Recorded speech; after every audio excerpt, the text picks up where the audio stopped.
هل تعلم أنه يوجد قائد أيوبي غير صلاح الدين حرر القدس من أيادي الصليبيين؟ نعم، هو الملك الصالح نجم الدين أيوب المحرر الثاني للقدس الشريف من جيوش الصليبيين، وأيضا موحد مصر والشام تحت ملكه الذي كان يتصف بالعدل والحكمة. وأيضا أسس الصالح أيوب المماليك البحرية الذين هزموا حملة لويس التاسع في المنصورة، كما هزموا التتار بعد ذلك في معركة عين جالوت. وكان آخر حكام الدولة الأيوبية، ولقب بأبو الفتوحات، وبدأ نجمه في البزوغ مع عصر أحفاد صلاح الدين الأيوبي، حيث اختلف الأمراء الأيوبيين مع بعض أمراء الشام الأيوبيين أيضا، وطمع حكام الشام في عرش مصر واستعدوا لقتال الملك الصالح نجم الدين أيوب طمعا في الحصول على حكم مصر.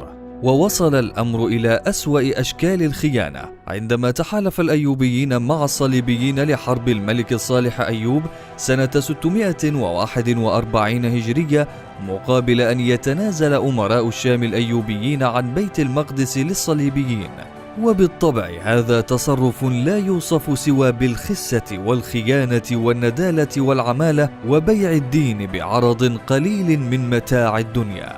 وبالفعل بدأ زحف جيش الشام تجاه مصر، فاستعد الملك الصالح أيوب على رأس الجيش أكفأ قادته وهو الظاهر بيبرس، واستعد للمواجهة. وكانت المعركة الحامية بين الفريقين، وكان النصر حليف الملك الصالح، وقتل 30,000 من الصليبيين، وأسرت مجموعة كبيرة من أمراء الجيش الشامي.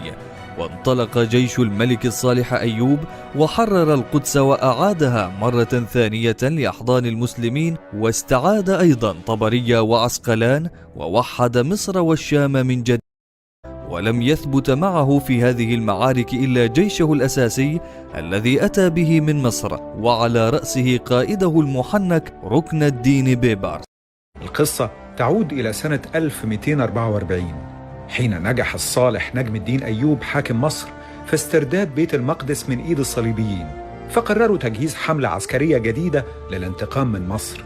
بعد 4 سنوات أبحرت الحملة الصليبية السبعة بقوام 1800 سفينة و80,000 مقاتل، وقيادة الملك لويس التاسع أبحرت إلى مصر. ورغم ذلك فقرر نجم الدين أن يتم حمله رغم مرضه، ليرافق جيشه وقواده إلى المنصورة لملاقاة الغزاة قبل وصولهم إلى القاهرة.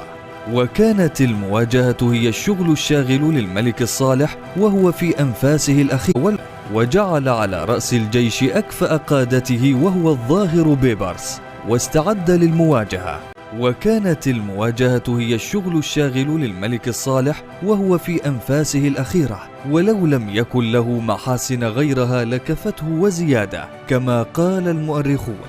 لكن الموت كان أسرع من خطط الملك الصالح، فوافته المنية وهو في ساحة الجهاد يجهز الجيش للدفاع عن ديار الإسلام، ويعد العدة لمواجهة العدو الصليبي. وبعدها أخفت شجرة الدر خبر وفاته، حتى جاء ابنه توران شاه وقاد المعركة مع قادة المماليك، وهزموا الصليبيين شر هزيمة، وأسر لويس التاسع عشر.